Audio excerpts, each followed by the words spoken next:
Hello students, आप सभी का अपने यूट्यूब चैनल पर स्वागत है। आज हम लोग सेमेस्टर 3 का subject corporate accounting chapter holding company का आज हम लोग कंसोलिडेटेड बैलेंस शीट जानते हैं कि किस तरीके से इसका बैलेंस शीट तैयार होता है। आइए देखिए, यहाँ पे लिखा हुआ है consolidated balance sheet of H limited and S limited यानी सब्सिडी कंपनी। एच का मतलब क्या है? Holding company. आइए देखते हैं कि किसी भी कंपनी का बैलेंस शीट हॉरिजॉन्टल में बनता है। देखिए फर्स्ट यहाँ पे बता रहा है इक्विटी एंड लायबिलिटी, ये हेडलाइन है लायबिलिटी का। इक्विटी एंड लायबिलिटी के अंतर्गत पहला क्या हेड होता है? Share holder fund. नंबर 1 देंगे हम लोग शेयर होल्डर फंड। इसके अंतर्गत पहला होगा share capital of H limited. ध्यान रखिएगा यहाँ पे कि ये बैलेंस शीट बन रहा है कंसोलिडेटेड बन रहा है, मतलब यहाँ पे एच लिमिटेड का भी और एस लिमिटेड का दोनों का अमाउंट यहाँ पे जोड़कर लिखा जाएगा। बट शेयर कैपिटल में सिर्फ ध्यान रखेंगे कि सिर्फ एच लिमिटेड का शेयर कैपिटल होगा, ठीक है। एस लिमिटेड का शेयर कैपिटल नहीं रहेगा, ठीक है, क्योंकि इस कंपनी ने यानी होल्डिंग कंपनी ने शेयर यानी सब्सिडी कंपनी का शेयर परचेज कर चुका है, ठीक है। तो सारा का सारा इसके पास आ चुका है, पूरा का प्रॉपर्टी एच लिमिटेड के यहाँ आ चुका है, जो कि हम लोग अभी आगे देखेंगे। और जो भी अगर बैलेंस बचता है सब्सिडी कंपनी का, वो यहाँ पे शेयर कैपिटल के नाम से नहीं दर्ज होगा, बल्कि इसका एक नाम होगा जिसका हम लोग नाम देते हैं माइनॉरिटी इंटरेस्ट।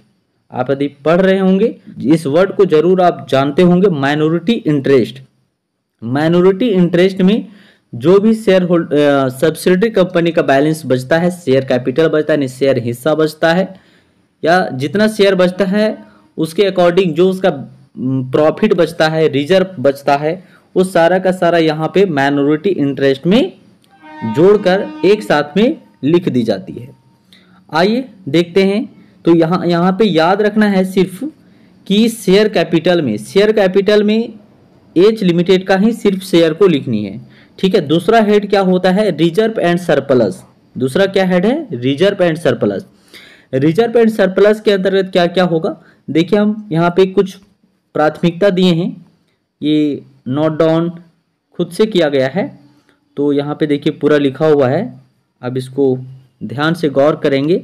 तो मैंने फर्स्ट में वैसे तो लिख दिया है 3, बट आप जब वर्किंग करेंगे तो वर्किंग में फर्स्ट ऑफ ऑल आपको क्या चीज़ कंप्यूट करनी है? तो फर्स्ट ऑफ ऑल देखिए हम प्राथमिकता दिए हैं कैपिटल रिजर्व निकालनी है, ठीक है। जब आप लोग कॉस्ट ऑफ कंट्रोल निकालेंगे, क्या निकालेंगे? Cost of control. तो कॉस्ट ऑफ कंट्रोल में आप पढ़े होंगे तो क्या क्या है? या फिर वहां से गुडविल का फाइंड आउट होगा या फिर कैपिटल रिजर्व का। और यदि कैपिटल रिजर्व आती है तो हम लोग बैलेंस शीट में वैल्यू को लिखते हैं, ठीक है। तो यहाँ पे बैलेंस शीट में यानी लायबिलिटी साइड में इसी चीज को हम फर्स्ट वर्किंग नंबर में दिए हैं कि कैपिटल रिजर्व। यदि capital reserve cost of control निकालने में आते हैं तो कैपिटल रिजर्व हम लोग कहाँ मेंशन करेंगे? लायबिलिटी साइड में मेंशन करेंगे, ठीक है। सेकेंड हम लोग क्या फाइंड आउट करेंगे? तो सेकेंड होगा, 1 सेकेंड, सेकेंड क्या होगा? तो देखिए यहाँ पे सेकेंड में हम नंबर दिए होंगे माइनॉरिटी इंटरेस्ट, देख सकते हैं माइनॉरिटी इंटरेस्ट। सेकेंड में हम लोग को निकालना है। यहाँ पे देखिए हम क्या लिखे हुए हैं, minority interest of S limited. अभी मैंने जैसा कि जस्ट अभी बताया है कि जो भी बैलेंस बचता है एस लिमिटेड का, वो किस नाम से दर्ज किया जाएगा? तो माइनॉरिटी इंटरेस्ट के नाम से होगा। इसमें एस लिमिटेड का जो भी बैलेंस बचता है, फॉर एग्जाम्पल यदि 100 शेयर है, 100 है, तो 100 में से 80% यदि एच कंपनी ने होल्ड किया है, तो जो 20% बैलेंस बचता है, 20% किसका हो जाएगा? ये सब्सिडरी कंपनी का। तो वो हम लोग किस नाम से दर्ज करेंगे? माइनॉरिटी इंटरेस्ट के नाम से दर्ज करेंगे। अब 20% के अकॉर्डिंग जो भी सब्सिडरी कंपनी का रिजर्व बचता है, चाहे प्रॉफिट लॉस है, क्योंकि देखिए रिजर्व यदि है तो उसमें से 80% ही होल्ड किया है। फॉर एग्जांपल 100 रुपया का यदि रिजर्व है तो 100 रुपया में यदि एज लिमिटेड होल्ड किया है 80%, तो इसका रुपया कितना आ गया, 80 रुपया रिजर्व में हिस्सा हो गया। बट 20 रुपीज बचती है, वो किसका हो जाएगा, तो एस लिमिटेड का। तो या फिर कंपनी का प्रॉफिट है या फिर रिजर्व है, तो या और शेयर कैपिटल बैलेंस बचती है, ये सभी माइनॉरिटी इंटरेस्ट के नाम से लिखा जाएगा और ये सब्सिडरी कंपनी का एक्चुअली बनता है। ठीक है, ये ध्यान रखिएगा, माइनॉरिटी इंटरेस्ट में जो वैल्यू होगा वो किस कंपनी का है होगा, तो सब्सिडरी कंपनी का होगा। चलिए, उम्मीद है कि आप इस बात को बहुत ही अच्छे तरीका से समझे होंगे। आइए नेक्स्ट डील करते हैं क्या है। तो वर्किंग नंबर 2 में क्या हो गया, फर्स्ट वर्किंग में हम बताएं कि फर्स्ट वर्किंग में कैपिटल रिजर्व निकालनी है, गुडविल होगा तो ये एसेट साइड में चल जाएगा। सेकेंड हम लोग अभी बताएं कि माइनॉरिटी इंटरेस्ट होगा, और थर्ड क्या हो जाएगा, तो थर्ड होगा, देख सकते हैं थर्ड में मैंने नाम दिया है कंसोलिडेटेड रिजर्व, ठीक है। और 4 में कंसोलिडेटेड प्रॉफिट हो जाएगा। और नेक्स्ट है 5 नंबर में revenue reserve of H limited plus कर देंगे revenue reserve of S limited. जो भी रेवेन्यू होगा कंपनी का वो दोनों एच लिमिटेड और एस लिमिटेड दोनों को जोड़कर यहाँ पे हम लोग रिकॉर्ड कर देंगे। ठीक है, चलिए नेक्स्ट होगा non current liability. Non current liability में जो भी लोन हो या फिर अनसिक्योर्ड लोन है या फिर सिक्योर्ड लोन है, एच लिमिटेड और एस लिमिटेड दोनों का ऐड करके यहाँ पे रिकॉर्ड कर देंगे। अनसिक्योर्ड लोन यानी जो भी नॉन करेंट लायबिलिटी के हेड में होगा उस सभी अमाउंट को एच और एस लिमिटेड का दोनों को ऐड करके साथ में और यहाँ पे रिकॉर्ड कर देंगे। ठीक है, करंट लायबिलिटी का सेम रिकॉर्ड होगा। इसी तरीके से जो भी होगा करंट लायबिलिटी में एच और एस का दोनों को ऐड करके यहाँ पे रिकॉर्ड कर देंगे। ठीक है, ये हम लोग का टोटल ये टोटल बैलेंस शीट हो जाएगा। यहाँ पे टोटल हम लोग रिकॉर्ड कर देंगे। आइए जानते हैं एसेट साइड में। देखिए एसेट साइड में क्या होगा, नॉन करेंट एसेट्स। फर्स्ट में क्या है, नॉन करेंट एसेट्स, जिसमें टेंजिबल एसेट, बहुत सारे टेंजिबल एसेट और इनटेंजिबल एसेट। टेंजिबल एसेट में क्या क्या हो जाएगा, लैंड, बिल्डिंग। तो जो भी टेंजिबल एसेट में होगा एच और एस लिमिटेड का दोनों को ऐड करके यानी दोनों का अमाउंट वैल्यू ऐड करके यहाँ पे रिकॉर्ड कर देंगे। इनटेंजिबल एसेट, गुडविल, पैटेंट दोनों कंपनी का यहाँ पे ऐड करके अमाउंट और यहाँ पे रिकॉर्ड कर देंगे। ठीक है, करंट एसेट में डेटर, स्टॉक दोनों कंपनी का यहाँ पे भी होगा, एच लिमिटेड और प्लस एस लिमिटेड। यहाँ पे भी एच लिमिटेड और एस लिमिटेड दोनों का वैल्यू ऐड करके यहाँ पे रिकॉर्ड कर देंगे।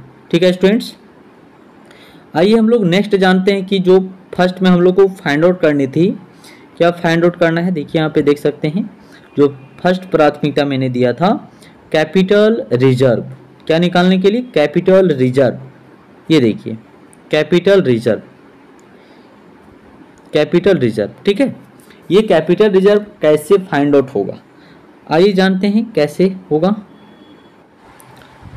ओके, आइए स्टूडेंट्स देखते हैं फर्स्ट वर्किंग का। आप कॉस्ट ऑफ कंट्रोल के भी नाम से लिख सकते हैं या फिर कैलकुलेशन ऑफ कैपिटल रिजर्व या फिर गुडविल।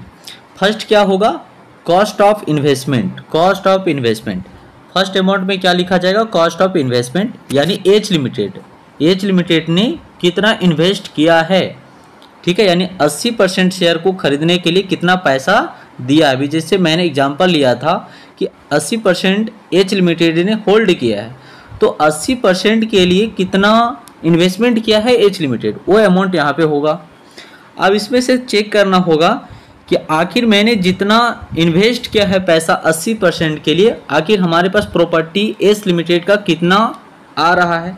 आइए चेक करते हैं। देखिए इसमें फर्स्ट क्या माइनस होगा, चेक करना है एक्चुअली यहाँ पे। ठीक है, देखिए holding share in share capital of S limited, यानी एस लिमिटेड का कितना शेयर कैपिटल आया। सेकेंड में देखेंगे holding share in reserve pre acquisition of S limited. ये ध्यान रखिएगा कि फॉर एग्जांपल मैंने जैसे कि 1/4/2011 से स्टार्ट होता है और 31/3/2012 में क्लोज है। ठीक है। तो मैंने होल्ड किया, फॉर एग्जाम्पल मैंने होल्ड कर दिया अक्टूबर को 1/10/2011, ठीक है स्टूडेंट्स, होल्ड किया मैंने 2011 को। तो ये जो 1/10/2011 को होल्ड किए जिस डेट में, जस्ट इसका ये जो पीछे का डेट है ये प्री कहते हैं, और जस्ट आगे का जो डेट है आफ्टर, ये पोस्ट है, ठीक है। तो हम लोग को जो कंपेयर करना है, किस अमाउंट से कंपेयर करना है, तो जिस वक्त मैंने होल्ड किया है यानी जिस डेट में होल्ड किया है उस डेट से जस्ट बिफोर यानी पीछे का, उस अमाउंट से ही हम लोग को कंपेयर करना है। ये चीज़ आप गौर करेंगे, ध्यान रखनी है। तो क्या हो जाएगा, फर्स्ट में हो गया holding share in share capital of S limited का, ठीक है। सेकेंड में holding share in reserve pre acquisition of S limited, यानी एस लिमिटेड के यहाँ जो भी होगा हम उस सभी अमाउंट से कंपेयर करने का प्रयास करेंगे, ठीक है। देखिए सेकेंड, थर्ड में क्या है, holding share in profit pre acquisition of S limited, ठीक है। सिर्फ शेयर होल्डर फंड के हेडलाइन के अंतर्गत जो भी अमाउंट होगी उसी अमाउंट से ही कंपेयर करनी है, ठीक है, ये ध्यान रखेंगे। नेक्स्ट क्या है, होल्डिंग शेयर इन लॉस। देखिए कभी कभी बैलेंस शीट में लॉस नजर आएगा, यदि बैलेंस शीट के लायबिलिटी साइड में, ध्यान रखेंगे स्टूडेंट्स कि बैलेंस शीट के लायबिलिटी साइड में यदि प्रॉफिट और लॉस लिखी हुई, इसका मतलब है ये प्रॉफिट है, और जस्ट यदि प्रॉफिट और लॉस ये कहाँ पे नजर आएगा, दूसरा एसेट साइड में, ठीक है। तो लॉस यहाँ पे रहेगी, तो लॉस को हम लोग माइनस करेंगे, holding share in loss pre acquisition of S limited का माइनस कर देंगे। यहाँ पे टोटल कंपेयर करेंगे हम लोग वैल्यू, ठीक है, देख सकते हैं यहाँ पे कैपिटल रिजर्व भी आ सकता है और दूसरा में गुडविल। कैपिटल रिजर्व कब आएगा स्टूडेंट्स, देखिए जब आपका अमाउंट्स, यहाँ पे एग्जांपल में लेकर मैं समझाता हूँ, जैसे कॉस्ट ऑफ इन्वेस्टमेंट 100 का है, आपने पैसा इन्वेस्ट कितना किया है 100, और एस लिमिटेड के प्रॉपर्टी से आपका जो वैल्यू आया है 80 रुपीज़ का, ठीक है, आपने ज़्यादा इन्वेस्ट किया है और एस लिमिटेड के प्रॉपर्टी से 80 रुपया का ही वैल्यू आया है, तो 20 रुपीज़ आपने ज़्यादा पेमेंट किया है, ज़्यादा इन्वेस्ट किया है। तो ये हम लोग का ज़्यादा इन्वेस्टमेंट करने से किस के लिए पेमेंट किए हैं, तो गुडविल का निकल आता है यहाँ पे, ठीक है। ज़्यादा हम लोग पेमेंट किए हैं किस चीज़ के लिए, तो यानी किस चीज़ के लिए एच लिमिटेड ने इन्वेस्ट किया है, तो गुडविल के लिए। तो ध्यान रखेंगे जब मैंने कॉस्ट 100 का किया है और उसका प्रॉपर्टी से यानी एस लिमिटेड के प्रॉपर्टी से 80 रुपया का ही वैल्यू आता है, तो 20 रुपया यदि एक्स्ट्रा मैंने इन्वेस्टमेंट किया है तो ये गुडविल निकल के आएगा। और जस्ट इसका अपोजिट क्या हो जाएगा, तो फॉर एग्जांपल जैसे 100 रुपया का मैंने इन्वेस्टमेंट किया है और 120 रुपया का प्रॉपर्टी आता है, ठीक है, तो 20 रुपये ये कैपिटल रिजर्व निकल के आएगा, ठीक है। चलिए नेक्स्ट है, यानी ये वर्किंग नंबर 1 हम लोग को फाइंड आउट हुआ, जो सबसे इम्पॉर्टेंट वर्किंग नंबर 1 और 2 ही है। वर्किंग नंबर 1 आप देखेंगे तो working 1 second students, okay, second working है students calculation of minority interest. आइए हम लोग माइनॉरिटी इंटरेस्ट कैसे फाइंड आउट करेंगे। तो फर्स्ट क्या होगा, minority share in share capital of S limited का अपना। सेकेंड होगा minority share in reserve pre acquisition of S limited का, ये हो जाएगा। Third minority share in profit pre acquisition of S limited, ये हो जाएगा। 4 हो जाएगा minority share in reserve post acquisition. ध्यान रखिएगा जो प्री इक्विजिशन का और पोस्ट इक्विजिशन का सभी यानी प्री और पोस्ट दोनों एस लिमिटेड का एक ही जगह पे माइनॉरिटी इंटरेस्ट में ही जोड़ दिया जाएगा। तो 5 में हो जाएगा minority share in profit post acquisition of S limited का। और एक लास्ट में हम लोग यहाँ पे टोटल 8 कर देंगे, यदि एक यहाँ पे और हो जाएगा, जब कभी भी लॉस रहेगा तो माइनस करेंगे, ठीक है। तो जैसे कभी की लॉस रहेगा, ठीक है, लॉस, तो यहाँ पे ऑफ एस लिमिटेड का लॉस निकाल के माइनस कर देंगे और यहाँ पे टोटल वैल्यू फाइंड हो जाएगी, ठीक है। ये टोटल हम लोग 8 कर देंगे लास्ट का वैल्यू, तो ये हम लोग का निकल के आएगा माइनॉरिटी इंटरेस्ट। ठीक है स्टूडेंट्स, ये हम लोग का निकल के आएगा minority interest. Thank you students.